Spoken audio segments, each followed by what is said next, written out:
هو المبدأ هنا ما كانش غيرة على زوجته السابقة قد ما هي مسألة كرامة، وما كانش فيه سبب مقنع يقدمه للعيلة المالكة عشان يفركش بيه الجوازة التالتة غير إنه يقول لهم حاجة واحدة بس: إزاي تسيبوا فنان من عامة الشعب زي محمود شكوكو يمتلك عربية بنتلي زيه زيكم؟ ودي وقتها كانت مقتصرة على الأمراء والملوك وبس. ووقتها محمود شكوكو فضل إنه ما يخشش في خلاف مع العيلة المالكة ويطلق عائشة هانم فهمي بعد قصة حب، أو ما يقال إنهم فعلا حبوا بعض. أهلا بيك يا صديقي في قصر عائشة هانم فهمي بالزمالك، القصر اللي غالبا ما شافش قصة حب ناجحة ولا شاف يوم حلو. بناء أبوها علي باشا فهمي كبير يوران الملك فؤاد الأول سنة 1907، والقصر من تصميم أنطونيو لاشيك. وفي القصر الجميل ده اللي اتسمى بقصر الرخام الوردي، اللي غالبا ما شافش قصة حب ناجحة ولا زيجة ناجحة من أول أخوها اللي كان متجوز الفرنسية. وعلى فكرة قبل ما نبتدي الفيديو، في ناس بتقول إن هي ما اتجوزتش محمود شكوكو وكانت إشاعة، لكن في مصادر كتير بتقول إن هي اتجوزته عند فيوسف بيك وهبي بعد ما هرب على بيروت علشان يتجوز صديقتها. وفي النهاية والمؤكد إن هي كان ليها 3 زيجات.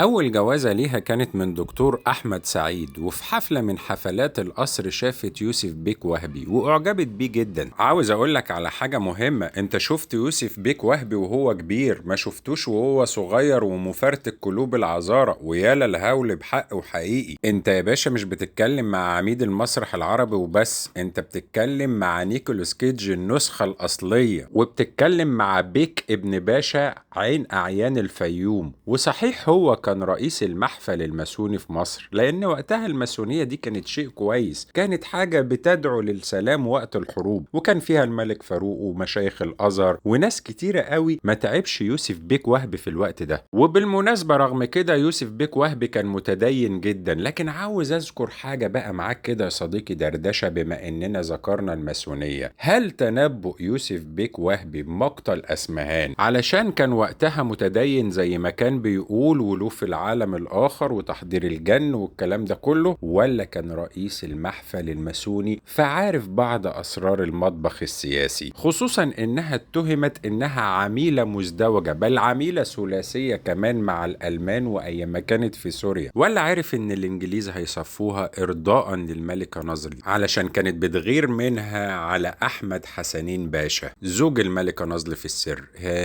التاريخ فيه كتير يا صديقي، خلينا نرجع للقصر. عائشة هانم فهمي ويوسف بيك وهبي سافروا على فرنسا واتجوزوا هناك. مش عاوز اقول هربوا، لان العيلة المالكة ما كانتش موافقة على يوسف بيك وهبي برضو. عاش في القصر ده 6 سنين من عمره، كانوا اجمل 6 سنين حياته. لكن في الاخر قلب الموضوع على غيرة، لان عائشة هانم فهمي كانت اكبر منه في السن، وهو بقى حدث ولا حرج، مفيش واحدة بيشوفها غير اما بيشقلبها، وساعدته ماديا. انا مش عاوز اطول عليك، لكن بعد كده بتطلقه وبتخليه يعلن إفلاسه علشان بعد كده يبدأ رحلة إفلاسه فعليا ومساعدات الفنانين له، وقصة الحصان رمضان اللي راهن عليه في اسكندرية. مش حابب أطول عليك برضه، لكن لو حابب تعرف يوسف بيك وهبي عاش فين بعد كده، في أول شارع الهرم فندق اسمه فندق أمارين، لو حجزت فيه دي يوز ودخلت هتلاقي مكان فيلة يوسف بيك وهبي ما زالت موجودة إلى يومنا هذا. ولما حصل مشاكل كبيرة قوي بينهم، اتجوزت محمود شكوكو بالعند في يوسف بيك وهبي. لكن في قصص كتير بتقول ان هم اتجوزوا بعض عن حب مش مجرد عند، وفي قصص تانية بتقول ان زوجها التالت كان احمد فتحي عضو مجلس الشعب في الوقت ده. في النهاية يا صديقي حبيت اقول لك شوية معلومات كتيرة كده ملخبطة على الماشي واحنا بنتفرج على الجمال ده. قصر عائشة هانم فهمي اللي موجود على كورنيش الزمالك مقابل فندق ماريوت، اللي كان مكانه